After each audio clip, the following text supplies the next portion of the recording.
প্রবাসী রুবেল জীবনের সেরা সময়গুলো কাটিয়েছেন নিজের জন্মভূমি থেকে হাজার হাজার মাইল দূরে দক্ষিণ আফ্রিকার অপরিচিত এক নগরে। এক যুগ আগে নোয়াখালীর সোনাইমুড়ি থানার বজরা ইউনিয়নের বদরপুর গ্রাম ছেড়ে জীবিকার তাগিদে পাড়ি জমিয়েছিলেন কেপটাউনে। পরিবারের একমাত্র সন্তান হিসেবে বাবা মায়ের সমস্ত আশা ভরসা ছিল তারই ওপর। বয়স যখন তরুণ, স্বপ্ন ছিল কিছু টাকা জমানো, ঘরে সুখ ফেরানো, মায়ের মুখে হাসি ফোটানো। কিন্তু প্রবাস জীবনের গল্প কখনো সহজ হয় না। রুবেলের জন্য হয়নি। কাগজপত্রের জটিলতা, কাজের চাপ, প্রবাসের অনিশ্চয়তা সবকিছু মিলিয়ে বছরের পর বছর দেশে ফেরা সম্ভব হয়নি। মাঝে কত ঈদ, কত উৎসব, কত আত্মীয়ের বিয়ে, কত প্রিয়জনের মৃত্যু সবই কেটে গেছে দূরে বসে খবর শুনে।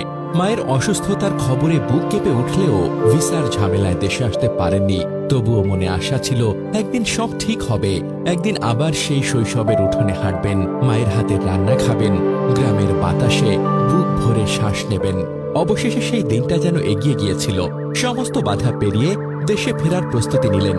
এমিরেটস এয়ারলাইন্সের টিকিট কেটে ঠিক করলেন 12 আগস্ট দুপুরে একটার ফ্লাইটে ঢাকায় ফিরবেন।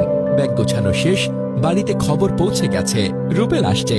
গ্রামের মানুষ অপেক্ষায়, মা রান্নার প্রস্তুতি নিচ্ছেন, বাবা মসজিদে দোয়া করছেন। সেদিন দুপুরে কেপটাউন আন্তর্জাতিক বিমানবন্দরে পৌঁছলেন রুবেল। হাতে বোর্ডিং পাস, মুখে এক অদ্ভুত শান্তি। দীর্ঘ এক যুগের অপেক্ষার শেষ পর্ব শুরু হতে যাচ্ছে। বোর্ডিং এর লাইনে দাঁড়িয়ে হয়তো ভাবছিলেন আর মাত্র কয়েক ঘন্টা, তারপর আমি ঘরে। কিন্তু ভাগ্য যে এত নির্মম হতে পারে তা কে জানত। হঠাৎ করে বুকে তীব্র ব্যথা অনুভব করেন তিনি। প্রথমে হয়তো ভাবলেন সামান্য ক্লান্তি, কিন্তু ব্যথা দ্রুত ছড়িয়ে পড়ে পুরো শরীরে। শ্বাস নিতে কষ্ট হতে থাকে, চোখের সামনে ঝাপসা হয়ে আসে সবকিছু। আর কয়েক মুহূর্তের মধ্যেই তিনি মাটিতে লুটিয়ে পড়েন। বিমানবন্দরের কর্তব্যরত চিকিৎসক ও কর্মীরা ছুটে আসেন। শুরু হয় প্রাথমিক চিকিৎসা, কিন্তু রুবেল আর জ্ঞান ফেরালেন না। শেষমেশ ঘোষণা এলো তিনি আর নেই। মুহূর্তের হাসি খুশির যাত্রা পরিণত হল শোকে। স্বপ্ন ভেঙে গেল সবার চোখের সামনে। স্থানীয় সময় মঙ্গলবার দুপুরে ঘটে যাওয়া এই মর্মান্তিক ঘটনায় দক্ষিণ আফ্রিকায় থাকা প্রবাসী বাংলাদেশিদের মাঝেও শোকের ছায়া নেমে আসে। দেশে খবর পৌঁছতেই বজরা ইউনিয়নের বদরপুর গ্রামে শুরু হয় কান্নার রোল। মা মারা যাওয়ার মতো কাঁদছেন, বাবা নির্বাক হয়ে বসে আছেন। কেন এমন হলো? প্রাথমিকভাবে চিকিৎসকদের ধারণা হৃদযন্ত্রের ক্রিয়া বন্ধ হয়ে মৃত্যু হয়েছে তার।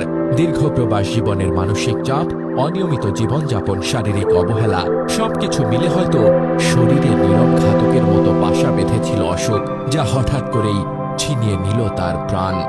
দক্ষিণ আফ্রিকা থেকে জীবনের স্বপ্ন বুকে নিয়ে ফিরতে চেয়েছিলেন রুবেল, কিন্তু তিনি ফিরলেন নিথর দেহে, কফিনে বন্দী হয়ে। তার সঙ্গে শেষ হয়ে গেল এক মায়ের স্বপ্ন, এক বাবার ভরসা, এক গ্রামের গর্ব। এ যেন নিয়তির এক নির্মম পরিহাস। যাত্রা শুরু হলো, কিন্তু গন্তব্যে পৌঁছানোর আগেই জীবন থেমে গেল। প্রশ্ন রয়ে গেল, এক যুগের প্রবাস, অগণিত ত্যাগ আর কঠোর পরিশ্রমের পরও কেন ঘরে ফেরার মুহূর্তে এমন নির্মম পরিসমাপ্তি ঘটল? রুবেলের জীবন কাহিনী কেবল একজন প্রবাসীর নয়, এটি হাজারো মানুষের গল্প, যারা ঘরবাড়ি, আপনজন, শৈশবের আঙিনা ছেড়ে পাড়ি জমায় দূর দেশে শুধুমাত্র পরিবারের মুখে হাসি ফোটানোর জন্য।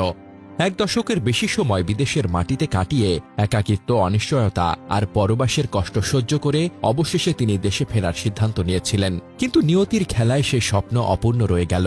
তার বাবা মা হয়তো দিন গুনছিলেন, আর কটা দিন ছেলে ঘরে ফিরবে। কিন্তু সেদিন তাদের জন্য হয়ে উঠল জীবনের সবচেয়ে কালো দিন। বিমানবন্দরে বুক ধরা, মাটিতে লুটিয়ে পড়া এবং কয়েক মিনিটের মধ্যে নিঃশ্বাস থেমে যাওয়া, সবকিছু যেন এক করুণ নাটকের দৃশ্য, যার সমাপ্তি কেউই চায়নি। রুবেলের মৃত্যু আমাদের মনে করিয়ে দেয় জীবন কতটা অনিশ্চিত আর সময় কতটা অমূল্য। হয়তো তিনি দেশে ফিরলে পরিবারের কোলে শান্তি পেতেন, কিন্তু ভাগ্যের চক্র ঘুরে গেল অন্যদিকে। এই গল্পের সবচেয়ে বেদনাদায়ক হল যে মানুষটি এক যুগের অপেক্ষা শেষে দেশে ফিরতে চেয়েছিলেন, তাকে ফিরতে হল কাঠের বাক্সে শুয়ে নিথর অবস্থায়। প্রবাসীদের জীবন কেবল টাকার অঙ্কে মাপা যায় না, তার পেছনে থাকে হাজারো ত্যাগ, একাকিত্ব এবং আপনজনকে কাছে পাওয়ার জন্য অবিরাম আকুলতা।